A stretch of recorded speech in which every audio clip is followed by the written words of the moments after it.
Setelah kita membaca sekian banyak daripada keutamaan dan kemuliaan yang hanya dimiliki oleh umat baginda Rasulullah sallallahu alaihi wasallam, sebelumnya kita sudah menyebutkan hal-hal yang berkaitan dengan kekhususan, kemuliaan. Di antaranya Allah menjadikan umat Nabi Muhammad ini umat yang syariatnya sempurna, syariat yang bisa dipraktekkan sampai akhir zaman walaupun nabi mereka sudah tidak ada.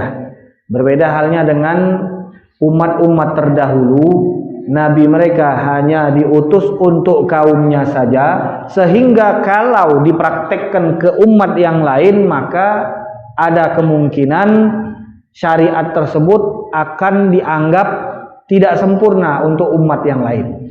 Nah, jadi di sini dikarenakan baginda Rasulullah merupakan nabi akhir zaman, tidak akan ada lagi nabi yang diutus setelah baginda Rasulullah, maka Allah akan menyempurnakan syariat ini sehingga bisa relevan untuk setiap zaman sampai akhir zaman. Jadi tidak ada istilah syariat Islam itu sudah lewat zamannya, itu khusus untuk Arab, itu khusus untuk zaman Nabi, itu khusus di Timur Tengah saja. Nah, ini utusan Allah yang paling terakhir yang memang ditugaskan untuk membuat aturan bagi manusia dari zaman baginda Rasulullah sampai akhir zaman. Dan Allah sudah menjamin syariat tersebut bisa dipraktekkan sampai akhir zaman. Artinya tidak ada kata syariat ini tidak bisa lagi digunakan. Nah, kemudian kita juga sudah membahas bagaimana Allah Subhanahu wa taala di hari kiamat memberikan tanda yang istimewa untuk umat Nabi Muhammad sallallahu alaihi wasallam, di mana nanti pada saat umat Nabi Muhammad diketahui oleh baginda Rasulullah sekian banyak manusia di hari akhir zaman, Nabi mengetahui umat Nabi Muhammad dengan tanda yaitu cahaya yang hanya Allah berikan kepada umat-umat Nabi Muhammad sallallahu alaihi wasallam. Dan sudah banyak yang kita baca dari keutamaan-keutamaan tersebut. Nanti mungkin akan kita baca-baca lagi dan akan kita sebutkan lagi apa saja keutamaan-keutamaan dan kemuliaan umat baginda Rasulullah SAW. Dan tujuan mengapa kita membaca tentang fadilah dan keutamaan umat Nabi Muhammad atau kemuliaan yang hanya Allah berikan kepada umat Nabi Muhammad ini, agar kita menyadari betapa banyak nikmat yang kita dapatkan dari Allah Subhanahu wa taala, tapi banyak yang menyia-nyiakan nikmat tersebut. Nah, jadi semakin kita mengenal bahwa kita ini umat yang disayang oleh Allah, umat yang dicintai oleh Allah, umat yang diberikan pahala yang besar dengan amalan yang kecil, semakin kita menggali tentang keutamaan dan kemuliaan umat Nabi Muhammad, semakin kita menyadari bahwa kita ini adalah umat yang spesial. Nah, untuk itu kita wajib bersyukur kepada Allah, taat kepada Rasulullah, taat kepada semua perintah Allah Subhanahu wa taala. Yang ketujuh disebutkan oleh Abu Yasin Muhammad bin Ali Al-Maliki, di antara keutamaan umat Nabi Muhammad adalah mereka sebaik-baik umat dengan nas langsung Al-Quran, di mana Allah Subhanahu wa taala berfirman, kuntum khaira ummatin ukhrijat linnas. Kalian adalah sebaik-baik umat yang dikeluarkan kepada manusia. Ta'muruna bil ma'ruf, kalian memerintahkan kepada kebaikan, wa tanhauna 'anil munkar, dan kalian mencegah dari kemungkaran. Begitu juga baginda Rasulullah telah bersabda tentang keutamaan atau kemuliaan umat beliau. Di dalam salah satu sabdanya baginda Rasulullah SAW mengatakan, antum tutimmuna sab'ina ummatan. Kalian itu, kata Nabi, menyempurnakan 70 dari sekian banyak umat. Jadi kalian ini yang ke-70, kata baginda Rasulullah. Antum khairuha, kalian yang paling baik. Wa akramuha 'ala Allah azza wa jalla, dan kalian yang paling mulia di sisi Allah Subhanahu wa taala.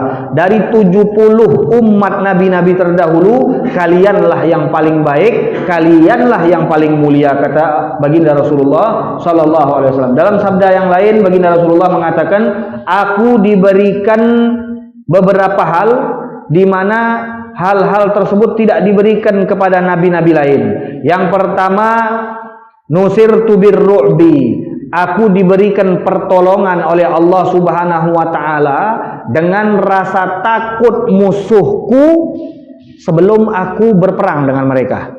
Jadi kalau sudah mendengar baginda Rasulullah dan para sahabat-sahabatnya ingin menyerang satu tempat, maka tempat tersebut dan penduduk-penduduknya merasa ketakutan. Nah, ini pertolongan dari Allah hanya untuk Nabi Muhammad. Bahkan ada riwayat yang lain mengatakan masirata syahrin, 1 bulan sebelum Nabi ke tempat tersebut mereka sudah ketakutan. Dan ini dianggap suatu kemenangan, karena orang kalau berkelahi itu, kalau lah takut dulu, biasalah kalah. Jadi kalau dia sudah takut, berarti sudah kalah dianggap. Karena yang namanya berperang dibutuhkan mental yang kuat dan keberanian yang penuh. Nah, sehingga apabila ada musuh yang sudah takut, maka dianggap mereka itu sudah kalah walaupun jumlah mereka jauh lebih besar. Dan kita lihat ini yang terjadi pada saat perang-perang baginda Rasulullah SAW. Kalau kita hitung jumlah yang hadir muslim sekian, yang hadir kafir di tiap-tiap peperangan yang dihadiri oleh baginda Rasulullah, kita akan temukan orang muslim jumlahnya lebih sedikit daripada orang kafir. Tapi kita lihat, karena ada faktor-faktor lain tambahan, begitu juga salah satunya adalah ketakutan yang Allah tanamkan di hati musuh-musuh baginda Rasulullah sallallahu alaihi wasallam. Itu yang pertama. Yang kedua, wa u'titu mafatihal ardh. Aku diberikan kunci yang ada di bumi. Apa saja yang ada di bumi? Artinya baginda Rasulullah sallallahu alaihi wasallam diberikan beberapa wewenang, hal yang dapat dilakukan oleh Rasulullah selama hidup di dunia, dan itu tidak dapat dilakukan oleh nabi-nabi sekalipun, hanya untuk Rasulullah SAW. Dan itu sangat banyak sekali kata para ulama, dan diberikan khusus untuk baginda Rasulullah SAW. Dapat dilakukan baginda Nabi Muhammad selama beliau hidup, dan itu semua tidak habis setelah beliau wafat. Artinya pada saat Nabi mengatakan aku diberikan kunci apa saja yang ada di bumi ini, hal tersebut masih dimiliki oleh Rasulullah semasa hidupnya, baik itu semasa hidupnya atau setelah wafatnya baginda Rasulullah sallallahu alaihi wasallam. Wa summitu Ahmad, dan aku diberi nama oleh Allah Ahmad. Wa ju'ilat turabu li tahuran, dan dijadikan semua tanah yang ada di bumi ini boleh kita lakukan di atasnya sholat. Jadi penjelasannya seperti ini. Kenapa ini jadi keistimewaan?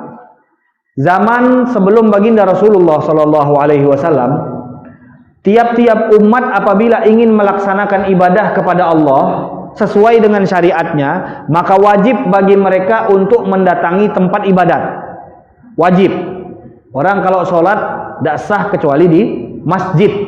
Kalau kita ikut syariat terdahulu, maka sholat tidak sah tidak sah di selain masjid. Tapi di zaman kita, umat Nabi Muhammad SAW diberikan kemuliaan sehingga mereka bisa sholat dimanapun mereka berada. Yang penting tempatnya tidak najis, maka mereka boleh melaksanakan sholat. Tidak disyaratkan tempat ibadah. Jadi boleh di mana saja. Nah, kita boleh sholat di rumah, boleh sholat di lapangan, boleh sholat di mana saja. Yang penting tempatnya tidak najis. Nah, di sini juga hadis ini ulama mengambil satu hukum lagi, di mana selain tanah dibebaskan oleh Allah untuk sholat di atasnya, tanah juga dijadikan suci dan mensucikan. Jadi bahasa tohur di sini suci dan mensucikan. Jadi ini khususiyah untuk umat Nabi Muhammad, di mana mereka boleh sholat di mana saja di atas bumi. Kedua, tanah itu sendiri menjadi gantian dari air apabila mereka tidak mendapatkan air. Dan ibadah ini tidak ada di umat-umat terdahulu, hanya untuk umat Nabi Muhammad sallallahu alaihi wasallam. Kemudian kata baginda Rasulullah, waju'ilat ummati khairal umam, dan dijadikan umatku sebaik-baiknya umat. Berarti hanya umat Nabi Muhammad SAW yang diberikan keistimewaan ini. Dalam penjelasannya Abu Yamaliki mengatakan, Allah menjelaskan umat Nabi Muhammad dengan keistimewaan, yaitu mereka adalah umat yang paling baik, di mana itu disandingkan dengan satu sifat mereka. Apa sifatnya? Iqamatul amri bil ma'ruf wan nahyi 'anil munkar bainal khasi wal 'am.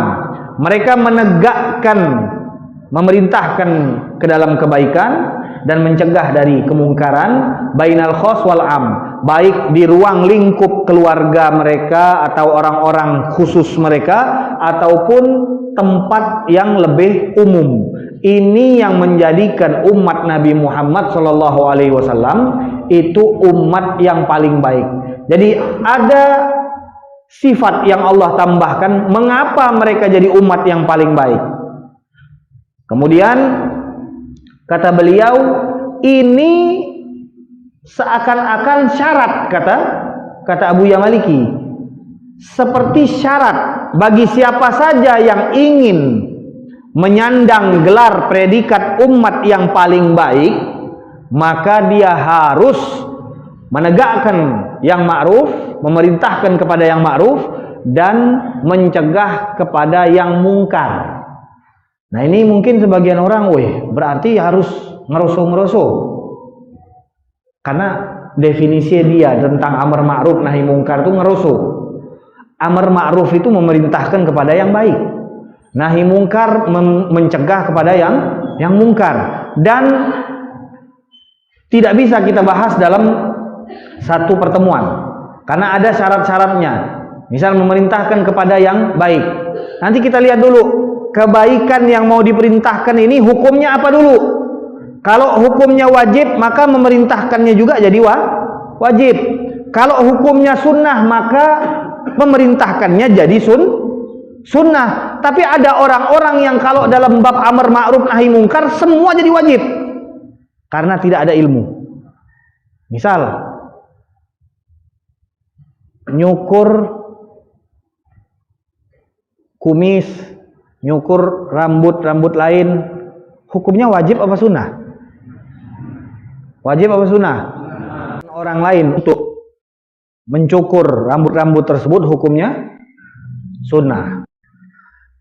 Ada orang-orang yang memahami amar ma'ruf itu wajib, mau yang diperintahkan ini wajib atau sunnah hukumnya sama. Jadi kalau ada dia lihat orang yang tidak melakukan sunnah, seakan orang tersebut meninggalkan suatu yang wajib. Nah ini yang perlu diperbaiki di dalam amar ma'ruf nahi mungkar. Jadi kita sepakat, siapa tidak ada ulama yang mengatakan amar ma'ruf nahi mungkar itu misalkan biasa-biasa aja, boleh dilakukan, boleh nggak dilakukan. Tidak ada ulama yang mengatakan hal demikian.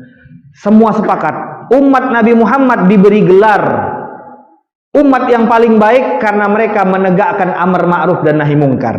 Tapi yang jadi masalah, penegakan amar ma'ruf dan nahi mungkar ini ada aturannya. Insya Allah nanti di lain waktu akan kita bahas. Nah, jadi di sini kita hanya menyebutkan mengapa kita menjadi umat yang utama di sisi Allah, yang paling mulia di sisi Allah, karena kita menyandang satu sifat di mana kita menegakkan amar ma'ruf dan nahi mungkar. Nah, ini yang pertama. Kemudian Sayyiduna Umar ibn Khattab mengatakan di dalam salah satu khutbah beliau pada saat melaksanakan ibadah haji, beliau membaca ayat, kuntum khaira ummatin ukhrijat linnas. Kalian adalah sebaik-baik umat yang dikeluarkan kepada manusia. Siapa yang ingin dapat predikat sebaik-baik umat, yang mau digolongkan menjadi umat Nabi Muhammad, orang-orang yang paling dekat. Kalau berkaitan dengan kewajiban berarti wajib. Sholat 5 waktu mereka wajib untuk perintahkan kepada mereka agar mereka tidak teledor di dalam melaksanakannya. Latih mereka untuk melakukan sholat di awal waktu. Latih mereka untuk melakukan sholat secara berjamaah.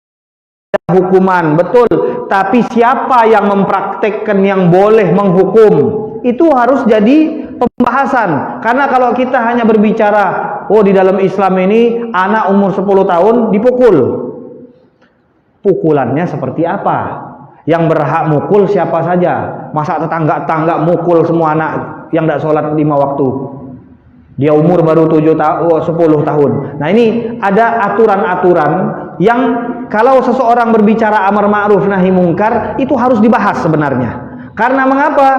Karena di dalam Islam ini semuanya sudah diatur, dari yang kecil sampai yang besar. Ada aturan, cara memukul aturan, dan bagaimana efek dari pukulan tersebut ada aturan, sehingga tidak semena-mena seseorang. Siapa yang berhak memukul itu ada aturannya. Nah, kemudian wahadihil manqaba al-jalilah, kata beliau, yang dimana keutamaan yang mulia ini telah diisyaratkan oleh baginda Rasulullah SAW di dalam hadis yang lain, la tazalu ta'ifatun min ummati zahirina 'alal haqq la yadurruhum man khadalahum hatta ya'tiya amrullah. Di mana kata baginda Rasulullah, orang-orang yang mereka menegakkan amar ma'ruf nahi mungkar ini akan tetap ada sampai akhir zaman. Akan tetap ada. Zahirina 'alal haq. Mereka tetap nampak, mereka tetap ada, tetap eksis. La yadurruhum man khadalahum.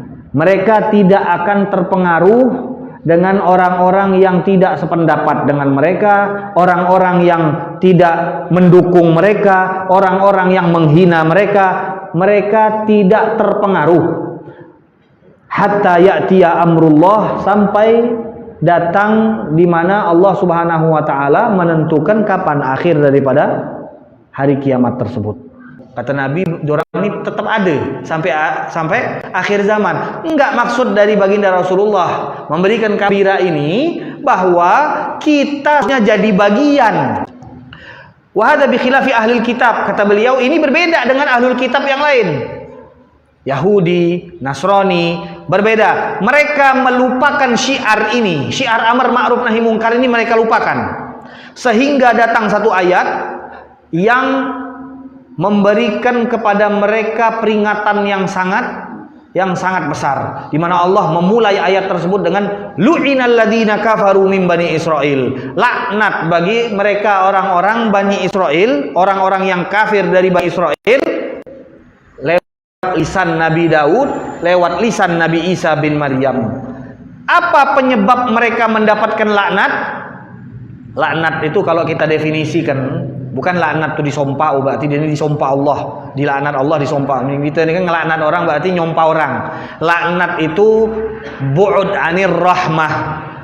Laknat artinya jauh dari rahmat Allah. Kalau sudah jauh dari rahmat Allah berarti dekat sama azab Allah. Nah, itu laknat yang dimaksud di dalam Al-Quran. Setiap ada kata-kata laknat berarti laknat tersebut adalah dekat dengan azabnya Allah Subhanahu wa taala. Naudzubillah min dzalik.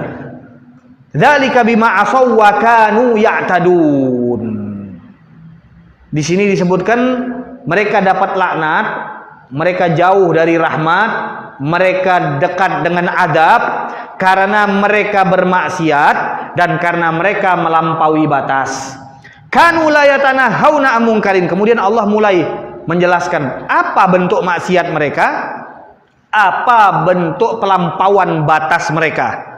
Jadi ada dua label yang Allah berikan, maksiat dan melampaui batas. Apa ini maksiat dan melampaui batas ini? Kata Allah, kanu la yatanahawna 'anil munkarin fa'alu. Mereka tidak saling mencegah dari kemungkaran yang mereka lakukan.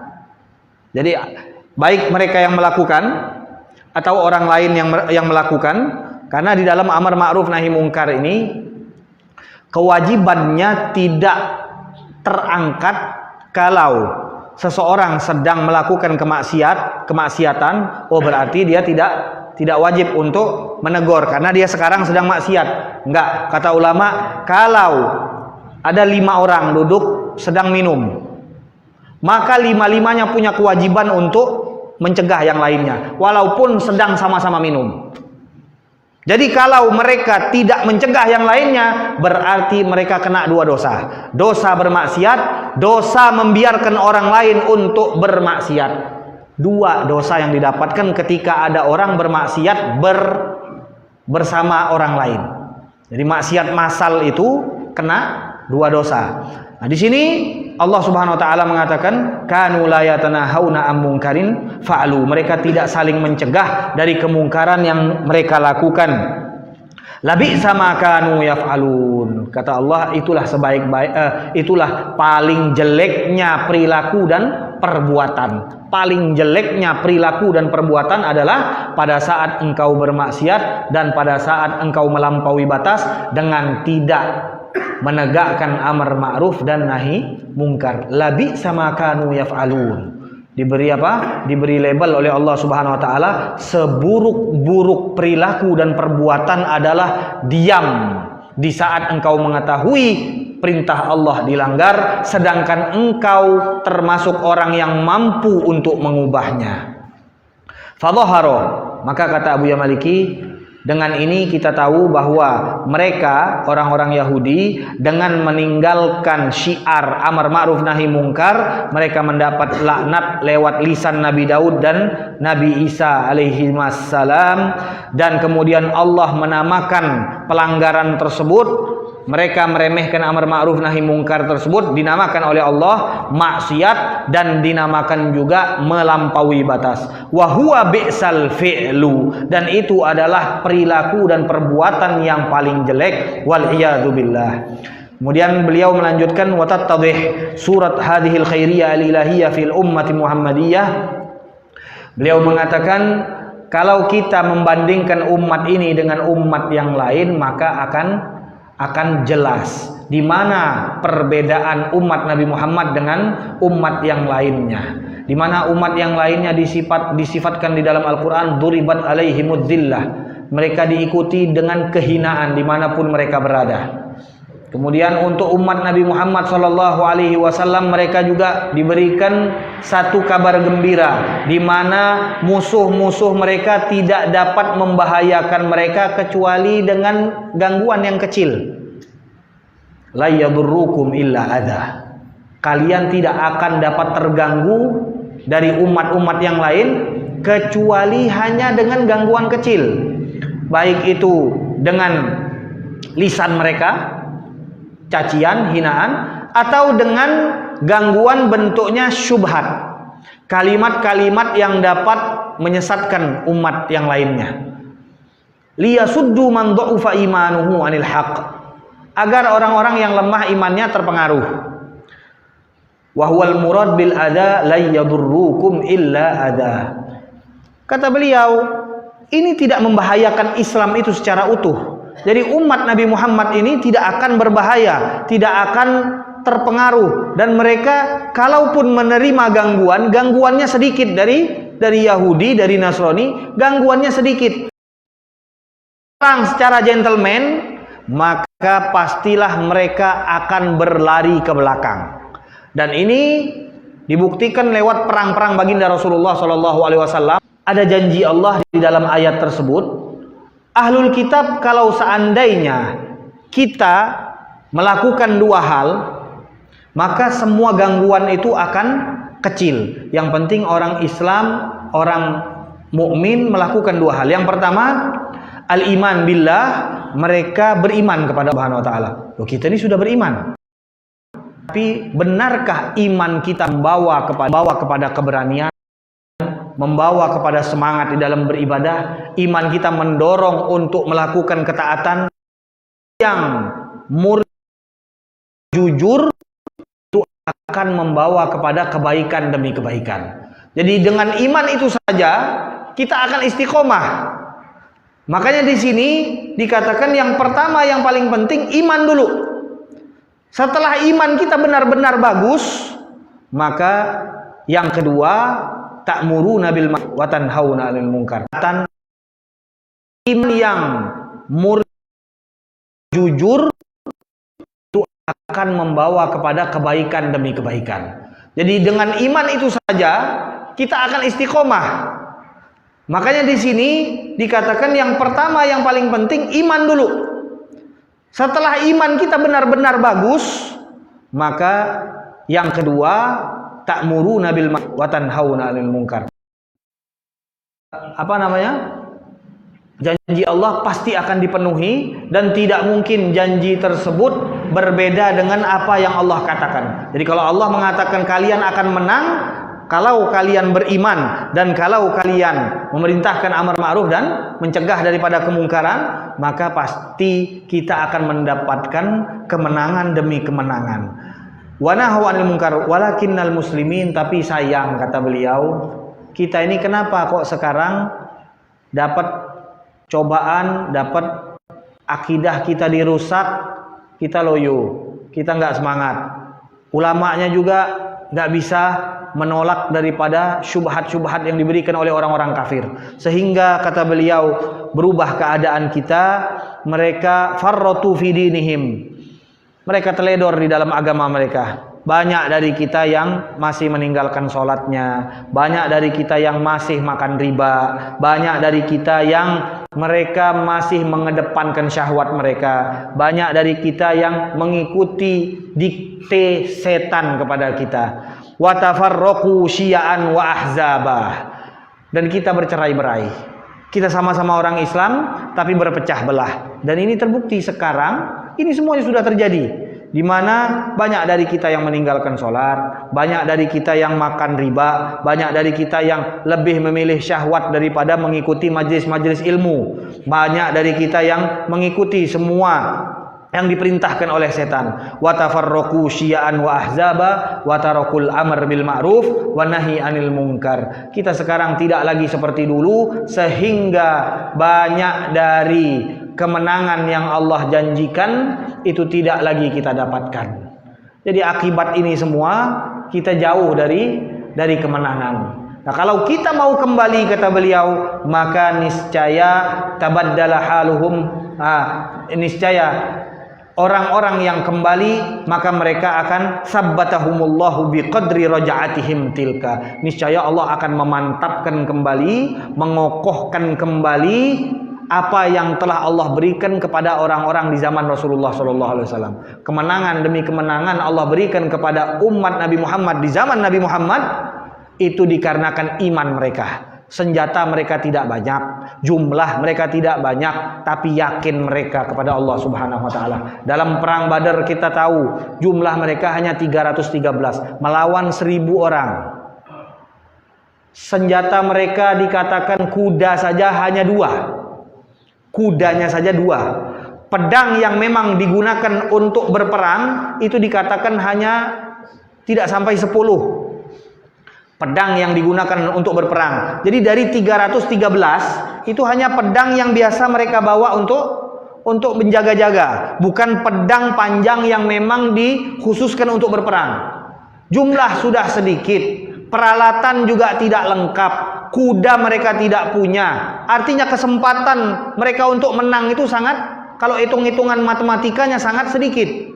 Tapi lihat bagaimana janji Allah, kalau kau beriman, kalau engkau menegakkan apa yang diperintahkan oleh Allah Subhanahu wa taala, Allah memberikan kemenangan. Lihat di perang Badar Allah turunkan malaikat Allah Subhanahu wa taala. Pertama diturunkan 1000, kemudian ditambahkan lagi oleh Allah Subhanahu wa taala. Bayangkan seseorang yang berperang di jalan Allah dengan jumlah yang kalah, peralatan yang tidak lengkap, tapi mendapatkan kemenangan dengan keimanan yang ada di dalam hati mereka, kepatuhan terhadap baginda Rasulullah. Kata Nabi perang, perang. Kata Nabi mundur, mundur. Tapi mereka tidak melihat apapun akibat dari apa yang akan mereka lakukan. Mereka tidak peduli. Kalau akibatnya mati, mereka menganggap inilah yang kami cari. Kami memang mengejar syahid. Kami memang mengejar syahadah. Makanya orang Islam di zaman baginda Rasulullah SAW, mereka mendapatkan kemuliaan. Bahkan kata Allah Subhanahu Wa Taala, tidak sama dari kita yang bersedekah.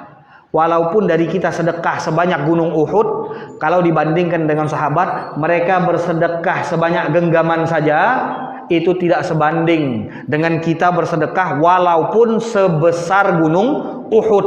Bayangkan, sedekah kita sebesar gunung Uhud dengan sedekah sahabat yang jumlahnya hanya genggaman saja, itu di mata Allah lebih besar pahala sedekahnya sahabat.